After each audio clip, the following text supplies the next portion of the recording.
Un oficial canadiense relató que, una vez, mientras trabajaba en un cruce fronterizo terrestre, apareció un auto con matrícula de Ohio.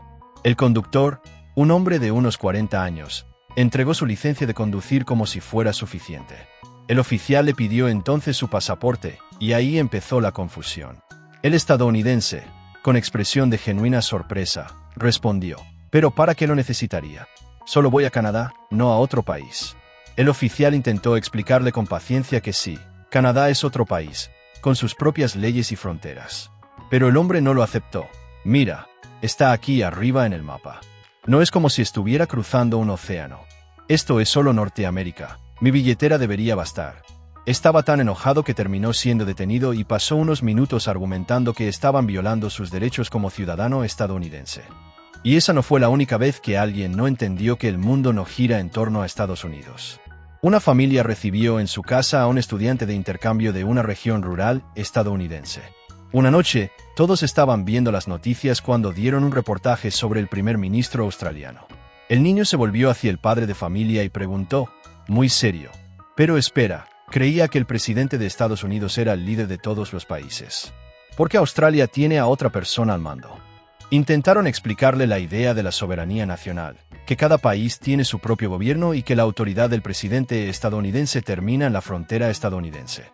Pero el estudiante simplemente no lo entendía. Para él, los demás líderes eran como gobernadores estatales que, de alguna manera, rendían cuentas a Washington.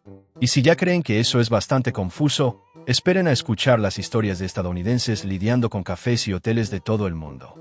Entonces las meteduras de pata se vuelven aún más increíbles. En Viena, Austria, un joven barista relató una situación que parecía sacada de una comedia. Era una mañana cualquiera en su cafetería cuando entró una pareja estadounidense. Parecían turistas recién llegados, con mapas en la mano y ese aire de gente que intenta orientarse en el mundo. El hombre se acercó al mostrador y pidió un café. El barista, ya acostumbrado a tratar con extranjeros, respondió en inglés: «Por supuesto, ¿cómo te gustaría?». El americano suspiró aliviado, se volvió hacia su esposa y dijo con orgullo: «¿Ves? Te dije que aprenden nuestro idioma solo por los turistas». Ya era risible, pero lo más surrealista vino justo después. El hombre se volvió hacia el encargado y le preguntó: «¿Y cuando no hay turistas, qué idioma hablan entre ustedes? ¿Austríaco?». El barista respiró hondo y explicó cortésmente que el idioma oficial del país es el alemán. El cliente abrió los ojos con incredulidad y respondió con desdén: «¿Alemán? Pero eso no tiene sentido. Alemania es otro país, completamente diferente. ¿Cómo es que no tienes tu propio idioma? Deberías hablar austríaco, ¿no es obvio?». La esposa asintió como si fuera un gran descubrimiento, y ambos murmuraron entre sí sobre cómo los europeos lo complican todo. El barista, impaciente, simplemente sirvió el café y dejó que la pareja siguiera creyendo en su versión alternativa de la realidad. Esta escena demuestra exactamente el tipo de mentalidad que exige que el mundo entero se adapte a la lógica estadounidense. Después de todo, si Austria existe, ¿por qué no habría de existir un austriaco? El razonamiento parecía perfecto, al menos para ellos. En París, la historia no fue menos absurda, solo que esta vez se trataba de electricidad. Una empleada del hotel contó que una huésped estadounidense llamó a recepción desesperada. Se quejó de que el adaptador de corriente que había traído de Estados Unidos no funcionaba en absoluto con los enchufes franceses. La encargada intentó explicarle con calma que el voltaje y las normas de los enchufes varían según el país, que en Francia la electricidad funciona a 220 voltios y que los enchufes son diferentes a los de Estados Unidos. Pero la huésped no le hizo caso. Interrumpió la explicación indignada. ¿Pero por qué usan un voltaje diferente? Eso no tiene sentido. Nosotros inventamos la electricidad en Estados Unidos. Nuestros enchufes son los correctos. Ustedes son los que están equivocados». La empleada, indecisa entre reír o llorar, intentó insistir en que se trataba de una cuestión técnica e histórica, no de si estaba bien o mal. Pero la mujer estaba decidida. Alzó la voz y continuó: «Es completamente ineficiente que cada país invente su propio tipo de enchufe. Esto perjudica los negocios y el turismo. Deberían adoptar el estándar estadounidense. Sería mucho más práctico. París es una ciudad importante. Debería estar a la altura de los estándares estadounidenses. Están anticuados». Su petición rayaba en lo surrealista. Exigió que el hotel llamara inmediatamente a alguien de mantenimiento para que recableara su habitación para que los enchufes funcionaran correctamente. Según la empleada, estaba realmente convencida de que el problema era del hotel, no suyo. La idea de que el mundo no gira en torno a Estados Unidos simplemente no se le había pasado por la cabeza. Y estas meteduras de pata en cafés y hoteles son solo el principio. Porque cuando los estadounidenses empiezan a recorrer ruinas antiguas y museos históricos, las preguntas pueden volverse aún más inverosímiles. ¿Quieres saber cómo? Pues prepárate, porque al minuto siguiente la situación se vuelve aún más incómoda.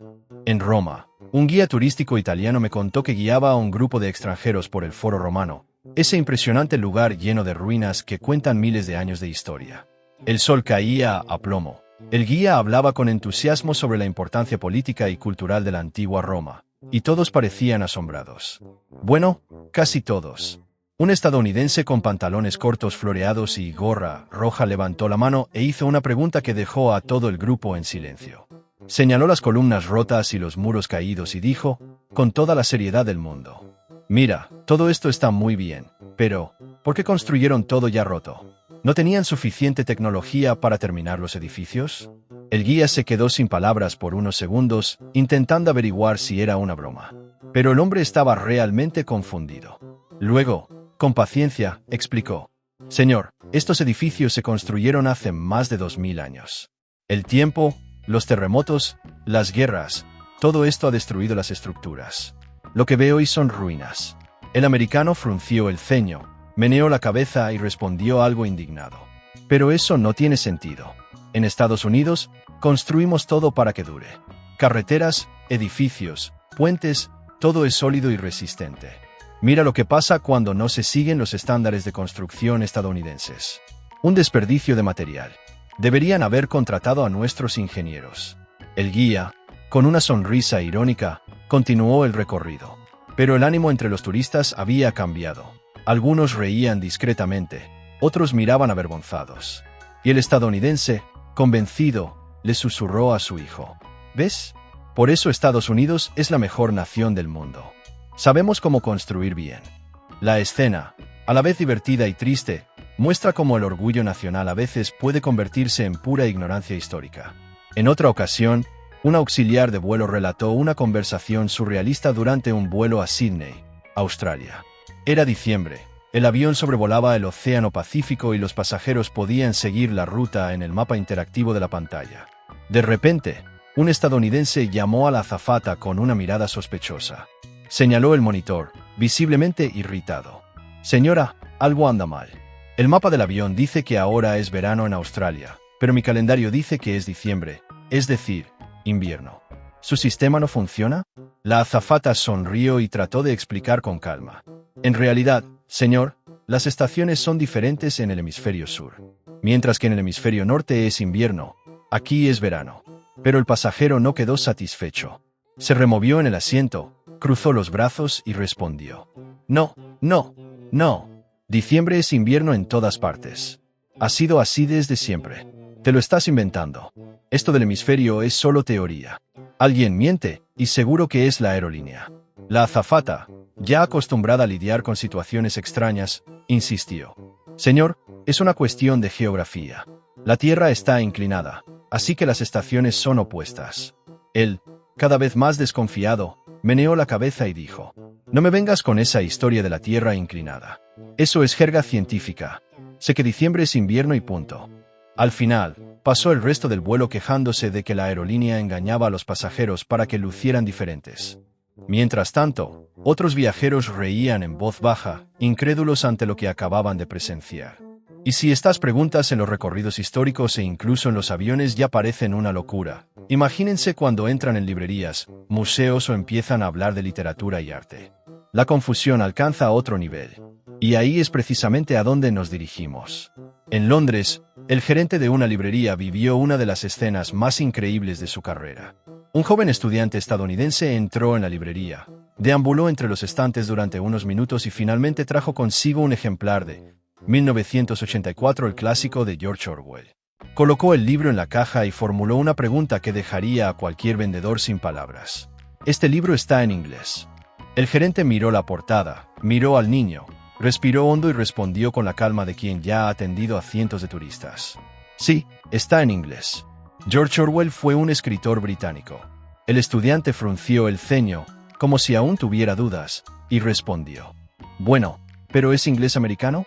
Porque no quiero tener que traducir palabras raras como lorry o flat. ¿No podrían publicar una versión traducida al inglés real? Así se vendería mucho más». En ese momento, el gerente se dio cuenta de que el joven hablaba en serio.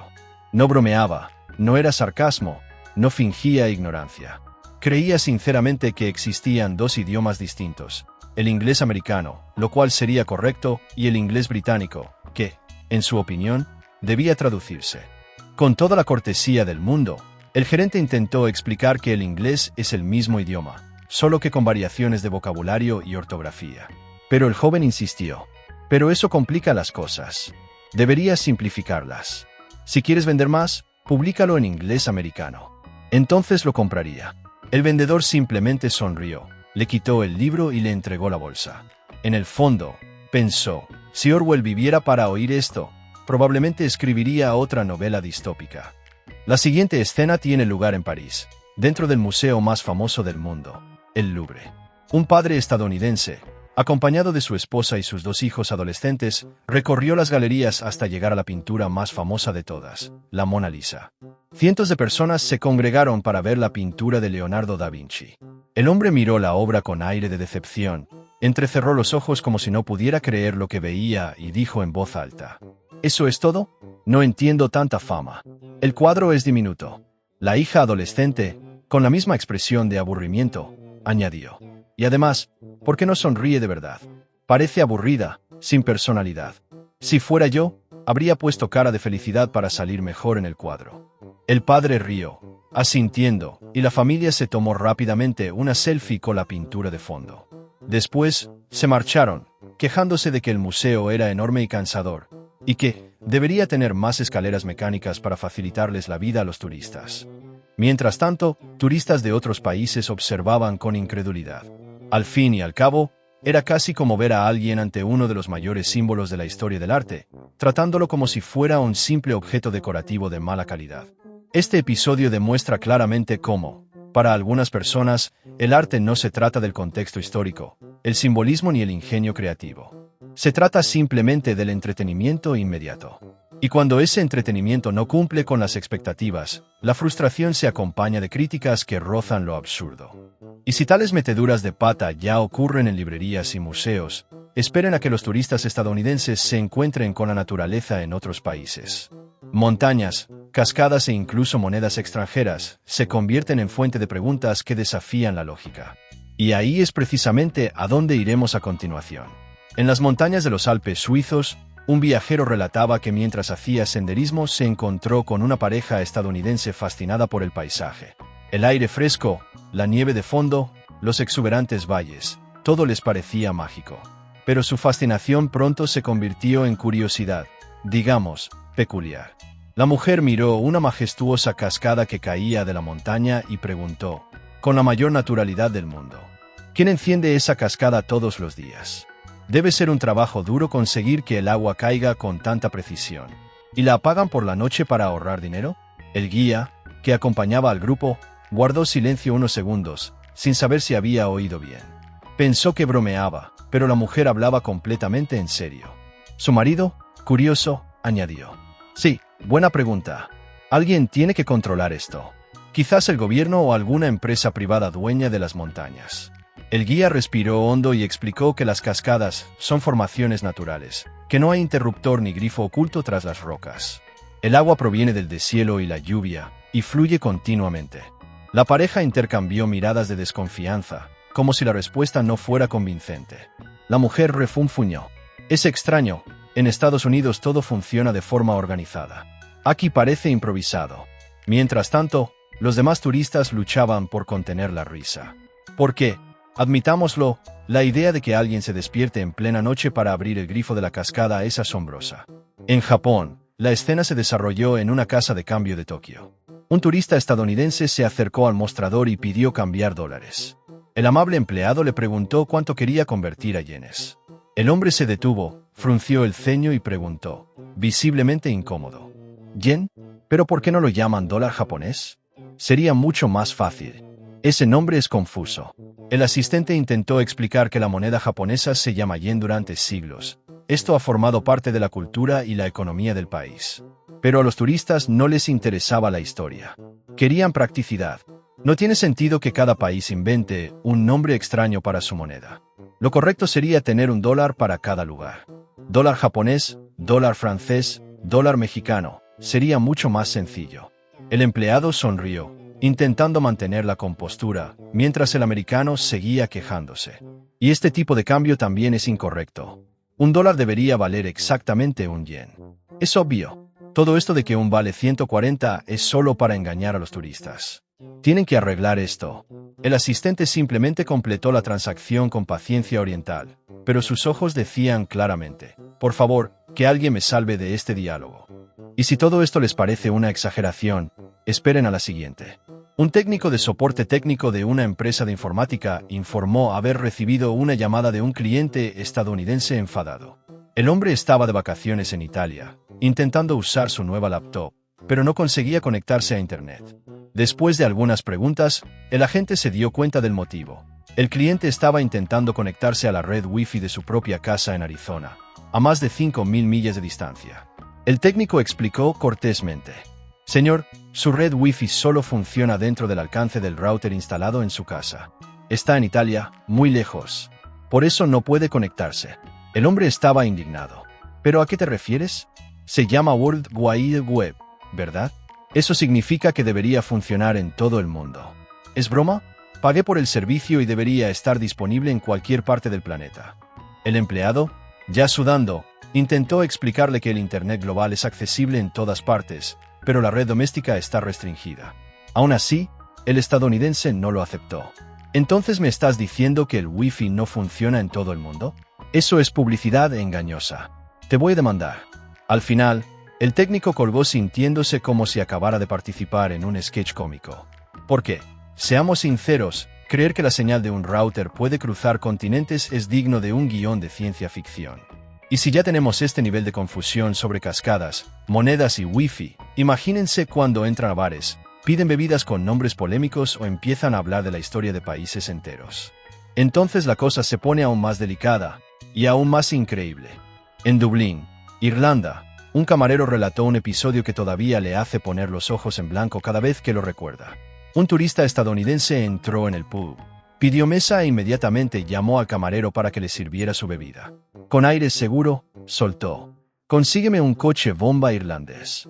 El camarero se quedó paralizado. El nombre de la bebida, muy popular en algunos bares estadounidenses, hace referencia a uno de los periodos más violentos de la historia irlandesa: los atentados con coches bomba durante los conflictos del siglo XX. Tratando de mantener la calma, el camarero explicó: «Señor, aquí no usamos ese nombre. Le puedo ofrecer media pinta de cerveza negra con un chorrito de whisky con crema aparte». El turista parecía aburrido, puso los ojos en blanco y respondió en tono burlón: «¡Wow! ¡Qué sensibles son! Solo es el nombre de una bebida. No es mi culpa que su pasado sea tan deprimente. Simplemente preparen la bebida adecuada». En ese momento, el encargado del pub, un hombre alto, de voz profunda y extremadamente paciente, se acercó. Repitió con calma su explicación, pero dejó claro que el nombre era ofensivo y no se usaría en el establecimiento. El estadounidense resopló, se levantó de la silla y dijo en voz lo suficientemente alta para que todos lo oyeran: «Por eso nadie te toma en serio. Si esto fuera Estados Unidos, no perderíamos el tiempo con esas tonterías». ¿El resultado? Le pidieron cortésmente que abandonara el local, bajo la mirada incómoda de los demás clientes. El detalle más curioso es que, para él, el problema no fue haber pedido algo insensible en un país marcado por el dolor de esa historia, sino que los irlandeses no aguantaron la broma. Una muestra clásica de falta de empatía disfrazada de confianza cultural. En otro episodio, una profesora asistente de una universidad estadounidense relató una clase de geografía que rápidamente se convirtió en motivo de burla entre sus colegas. Durante una lección sobre el continente africano, una alumna levantó la mano con una expresión de genuina duda. «Lo siento, pero estoy confundido. ¿África es un país o un continente?». El maestro respiró profundamente y respondió con calma: «África es un continente formado por 54 países diferentes». Los ojos de la estudiante se abrieron en estado de shock, como si acabara de escuchar la mayor revelación de su vida. ¡Wow! Esto es muy confuso. ¿Por qué nadie habla de esto? Deberían darle más publicidad. No es justo dejarnos a todos perdidos así. Toda la clase se quedó con la risa contenida y expresiones de asombro. Para esta joven, la idea de que hubiera docenas de naciones con sus propias culturas, idiomas e historias dentro de África parecía casi imposible de aceptar. Ella seguía insistiendo. Pero siempre oigo a la gente decir, en África, como si fuera solo un lugar. Entonces, ¿cuál es el correcto? Hay que simplificarlo. Es demasiado complicado para nosotros. El profesor intentó, de nuevo, explicar el concepto de continentes y países, pero el alumno salió de la clase todavía convencido de que la geografía mundial debía adaptarse para facilitar la comprensión americana. Y si ya vemos estos errores en bares y aulas, esperen a ver los que se cometen al planificar viajes dentro del Reino Unido o incluso al pedir pizza en Italia. La confusión alcanza un nuevo nivel de absurdo. En Londres, un estudiante británico relató una conversación con un compañero estadounidense que planeaba un viaje por Europa. El joven, lleno de entusiasmo, describió su itinerario como si fuera lo más sencillo del mundo. Primero iré a Londres, luego conduciré hasta Edimburgo y luego iré a Belfast. Va a ser increíble conducir por toda Inglaterra. El británico, un poco confundido, preguntó: «Pero sabes que Edimburgo está en Escocia y Belfast en Irlanda del Norte, ¿verdad?». El americano se rió, como si fuera obvio. «Oh, da igual. Es toda Inglaterra. Están todos en la misma isla, ¿verdad? Y todos tienen a la reina como jefa. Es lo mismo. Solo estás complicando las cosas». El británico intentó explicar la diferencia entre Inglaterra, Escocia, Gales e Irlanda del Norte, enfatizando que son países distintos dentro del Reino Unido. Pero el estadounidense insistió en que era solo una nimiedad, que se trataba de un simple detalle político. Al fin y al cabo, todo es territorio inglés. Deberían simplificar y acabar con estas divisiones. Sería mucho más fácil para turistas como yo. El estudiante británico se dio por vencido. Y al final, quedó claro que para su colega estadounidense, la solución no era aprender geografía, sino adaptarla a sus necesidades. En Florencia, Italia, otro turista estadounidense vivió una escena clásica de choque cultural. Caminaba por el centro histórico, rodeado de trattorias tradicionales, y decidió preguntarle a un lugareño: ¿qué restaurante sirve la mejor pizza de base gruesa? El italiano, sorprendido, respondió: «Lo siento, pero la pizza de base gruesa es un estilo americano, de Chicago. Aquí tenemos pizza napolitana, romana y florentina». El hombre hizo una expresión de genuina frustración, como si hubiera recibido una terrible noticia. «Pero eso no tiene sentido. Tú inventaste la pizza. ¿Por qué no sirves la mejor versión? Es como quedarte a mitad de camino. Podrías haber evolucionado a la pizza de base gruesa. Es una decepción». Incluso preguntó si había un Domino's cerca, porque, al menos hacían pizza de verdad. El italiano solo pudo reír, incrédulo de que alguien hubiera cruzado el océano para encontrar un Domino's en la cuna de la pizza. En Vietnam, durante un paseo en barco por la hermosa bahía de Along, una mujer estadounidense observó las aguas verdes y las formaciones rocosas cubiertas de vegetación. El guía local le explicó la importancia cultural y natural de este sitio patrimonio de la humanidad. Pero la turista parecía tener otras ideas en mente. De repente dijo en voz alta: «Todo esto es hermoso, pero está muy desaprovechado. Si estuviera en Estados Unidos, ya tendríamos un enorme complejo turístico en una de estas islas, con campo de golf, casinos y un parque acuático. Estás sentado sobre una mina de oro y no estás haciendo nada para ganar dinero». El guía, con una sonrisa amable, intentó explicar que la bahía estaba protegida por leyes ambientales y que su valor residía precisamente en preservar la naturaleza. Pero la mujer negó con la cabeza, incrédula. «La preservación no te llena los bolsillos. Deberías pensar más en los negocios. Los turistas vendrían mucho más si hubiera infraestructura estadounidense. Es una oportunidad desaprovechada». El guía simplemente sonrió, sin discutir. Al fin y al cabo, ¿cómo se le explica a alguien que no todo en el mundo tiene por qué convertirse en un centro comercial? Y si estos choques de mentalidades ya surgen durante los viajes e itinerarios, esperen a ver cuando el tema gira en torno a la política, las armas o incluso los fenómenos naturales. Entonces las conversaciones se vuelven aún más intensas y más increíbles. Un europeo relató haber visitado a su primo, quien se había casado con una estadounidense y se había mudado a Texas. Como parte de la recepción, el cuñado estadounidense decidió llevarlos a un campo de tiro.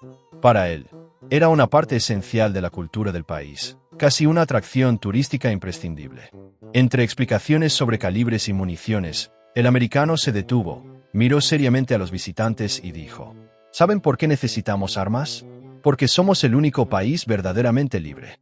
En Europa, ustedes han renunciado a sus armas y ahora viven oprimidos por sus gobiernos. Aquí no.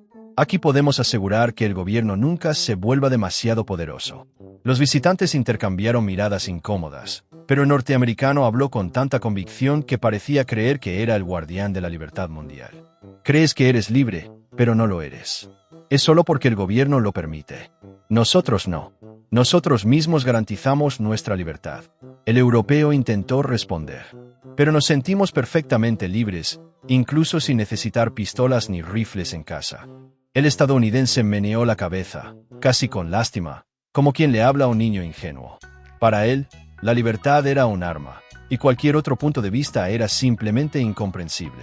En Islandia, un recepcionista de hotel vivió una situación que parecía sacada de una comedia de conspiraciones. Era pleno invierno, y alrededor de las 11 de la mañana, un huésped estadounidense bajó a recepción, visiblemente irritado. Se quejó de que era casi mediodía y que el sol aún no había salido. Algo anda mal. ¿Dónde está el sol? No es normal que esté oscuro a esta hora. El funcionario explicó con calma el fenómeno de la noche polar. Debido a la inclinación de la Tierra, en invierno el sol apenas aparece en algunas regiones del norte. Pero el invitado no aceptó. Se cruzó de brazos y respondió con recelo: Esto no tiene sentido. El sol sale a la misma hora todos los días, en todo el mundo. Estás ocultando algo. Apuesto a que el gobierno nos está mintiendo. El recepcionista intentó razonar con él de nuevo, incluso mostrándole mapas turísticos que explicaban el fenómeno. Pero el hombre no cedió. Convencido de que había una conspiración local, pasó el resto de su estancia desconfiando, como si Islandia tuviera el poder de apagar el sol solo para irritar a los extranjeros. En otra parte del mundo, un grupo de turistas charlaba durante un viaje de mochilero por Europa. Entre ellos, un estadounidense decidió hablar de deportes. Con orgullo declaró: Es genial que el resto del mundo esté empezando a apreciar el fútbol. Llevamos jugando desde la escuela y ahora, con nuestra liga profesional, estamos contribuyendo a que este deporte se globalice. Deberían estar agradecidos, porque es gracias a nosotros que el fútbol se está popularizando. Los brasileños y alemanes del círculo se quedaron atónitos y en silencio. Era como oír a alguien decir que Estados Unidos había inventado la rueda o descubierto el fuego. Uno de los alemanes incluso abrió la boca para responder, pero decidió no hacerlo, sabiendo que sería inútil. El norteamericano continuó hablando, lleno de confianza, como si fuera un pionero de la cultura mundial. Antes de la Major League Soccer, a nadie le importaba realmente. Ahora, con la promoción en Estados Unidos, el deporte está creciendo. Estamos liderando este movimiento. La escena terminó con los demás turistas intercambiando miradas de incredulidad y riendo a carcajadas. Al fin y al cabo, ¿cómo se le explica a alguien que el deporte más popular del planeta lleva más de un siglo existiendo y que la influencia estadounidense, en este caso, es prácticamente irrelevante? Y si estas declaraciones surrealistas ya surgen en debates sobre la libertad, la naturaleza y el deporte, imaginen cuando la conversación gire hacia mapas, fronteras y filosofía antigua. Ahí es cuando la confusión alcanza niveles casi increíbles. En un tren de Bruselas a Ámsterdam, un europeo relató que estaba sentado junto a un turista estadounidense que estudiaba atentamente el mapa de ruta. El hombre parecía desconcertado, frunciendo el ceño y negando con la cabeza, hasta que finalmente comentó: «Qué raro, aquí viven tan cerca. En Estados Unidos, podemos conducir 12 horas y seguir en el mismo estado. Pero aquí, en 2 horas, ya hemos cruzado 3 países. ¿No te da claustrofobia?». El europeo sonrió, intentando entender si era una broma, pero el americano continuó: «Serio. Me pondría muy nervioso viviendo así. Imagínate, sales a dar un paseo y terminas en otro país sin querer. Debe ser un estrés constante. ¿Cómo se vive en paz con las fronteras tan cerca?». El pasajero europeo explicó que, en la Unión Europea, cruzar fronteras puede ser tan sencillo como caminar de una ciudad a otra, y que la diversidad cultural es precisamente una de las riquezas de la región. Pero el estadounidense no estaba convencido. «Prefiero el estilo americano. Más espacio, menos países. Este lugar parece un mosaico de retazos. No se puede confiar en vecinos tan juntos». Mientras tanto, otros pasajeros observaban la escena, algunos riendo, otro simplemente negando con la cabeza en silencio. Era una prueba viviente de cómo la percepción de la distancia puede ser completamente diferente según el lugar de nacimiento. En Grecia, durante una visita a la Acrópolis de Atenas, un guía relató una conversación que casi lo hizo perder los estribos. Un turista estadounidense, contemplando pensativo las ruinas, hizo una pregunta aparentemente inocente que rápidamente reveló una confusión monumental. Estos filósofos famosos aquí, como Sócrates y Platón, hablaban griego, ¿verdad? El guía asintió con una sonrisa. Sí, claro, hablaban y escribían en griego antiguo. El turista entonces frunció el ceño, confundido. Pero espera, ¿cómo escribieron libros si el alfabeto griego solo son esas letras de fraternidad? Como alfa, beta, gamma, son cosas de fiestas universitarias, ¿no? El guía respiró hondo, intentando mantener la calma. Explicó que el alfabeto griego es uno de los más antiguos del mundo y que inspiró varios otros sistemas de escritura. Pero el estadounidense parecía desconfiado. Siempre pensé que esas letras eran solo símbolos de clubes estudiantiles. Nunca imaginé que alguien pudiera escribir libros con ellas. ¡Qué raro! Otros turistas se miraron con incredulidad, algunos mordiéndose los labios para no reírse a carcajadas. El guía, casi dándose por vencido, concluyó.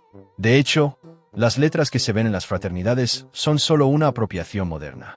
La base de toda la filosofía occidental se escribió con este mismo alfabeto. El americano meneó la cabeza, todavía sin creerlo del todo, y pronunció la última frase. Bueno, cada país inventa sus propias cosas. Pero, sinceramente, el alfabeto americano me sigue pareciendo más práctico. Fue el momento en que el guía se dio cuenta de que ciertas conversaciones simplemente no tienen solución. Y si ya nos encontramos con tanta confusión incluso en cuanto a mapas y alfabetos, esperen a ver qué pasa con la comida y los estereotipos culturales. Entonces, el choque entre expectativas y realidad se vuelve aún más delicioso, literalmente. En un pequeño pueblo de Suiza, un quesero relató un encuentro inusual con un turista estadounidense. El hombre entró en la tienda con aire de experto, sabiendo exactamente lo que quería. Pidió probar un trozo de gruyere, uno de los quesos más tradicionales del país. El vendedor cortó una generosa rebanada y se la ofreció. El turista la probó, masticó con calma y frunció el ceño con desaprobación. Mira, está bueno de verdad, pero no sabe a queso suizo de verdad. ¿Dónde están los agujeros? El vendedor sonrió cortésmente y explicó. En realidad, lo que llamas queso suizo en Estados Unidos es solo un tipo específico de queso con agujeros, inspirado en el emmental. Aquí en Suiza, tenemos docenas de variedades diferentes, y la mayoría no tienen agujeros. Pero el estadounidense no parecía satisfecho. Negó con la cabeza y respondió. No, eso está mal. En Estados Unidos, todo el queso suizo tiene agujeros. Si el tuyo no, entonces debe ser una versión barata para los locales, mientras que exportas el bueno, el auténtico, a Estados Unidos. El quesero intentó nuevamente argumentar, explicando sobre tradición, técnicas y diversidad regional, pero el turista insistió, cada vez más convencido de su teoría de la conspiración gastronómica. Es como si estuvieras ocultando la calidad del producto. El auténtico queso suizo está en mi supermercado. Este no es más que una copia. El vendedor simplemente sonrió y dejó que el cliente creyera lo que quería. Después de todo, era imposible competir contra la certeza de alguien que usaba agujeros uniformes como criterio de autenticidad. En otro episodio, en una residencia universitaria, un estudiante californiano tuvo su primera experiencia explorando un globo terráqueo. Giró la esfera durante unos minutos, señalando países que reconocía de películas y series, hasta que se detuvo de repente, con el dedo en Rusia. Abrió los ojos de par en par y exclamó: ¡Guau! Nunca me había dado cuenta. Rusia es enorme. Es casi la mitad del mundo. ¿Para qué necesitan tanto territorio? El colega, intentando mantener la seriedad, respondió: Bueno, es un país con miles de años de historia, fruto de conquistas, expansiones y política. Es simplemente el territorio que tienen. Pero el californiano no se rindió. Se rascó la cabeza y propuso, como si fuera una idea brillante: Eso no es justo. Deberían repartirlo. El mundo entero estaría más equilibrado si dividieran a Rusia en partes más pequeñas. Estados Unidos, por ejemplo, podría quedarse con una parte. Al fin y al cabo, sabemos cómo aprovechar mejor este espacio. Su compañero se quedó sin palabras, intentando averiguar si hablaba en serio. Pero el estudiante se mantuvo firme. Imaginen cuántas cosas útiles podríamos construir allí. Autopistas, centros comerciales, estadios. Es mucho espacio desperdiciado en manos de un solo país. ¿No parece lógico? Fue en ese momento cuando el colega se dio cuenta. No estaba ante una broma, sino ante una visión del mundo tan distorsionada que convertía la geopolítica en un juego de mesa para niños.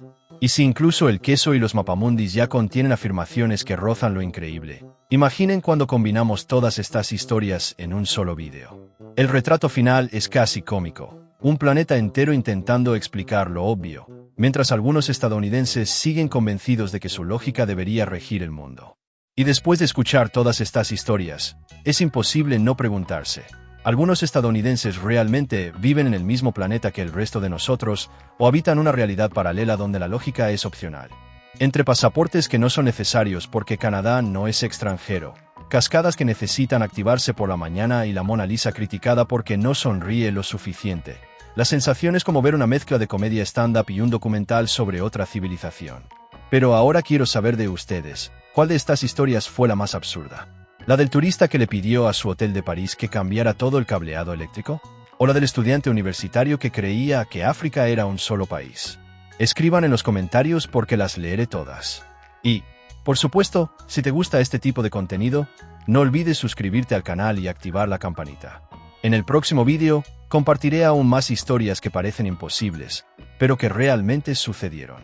Y te prometo, algunas son tan increíbles que dudarás de su veracidad.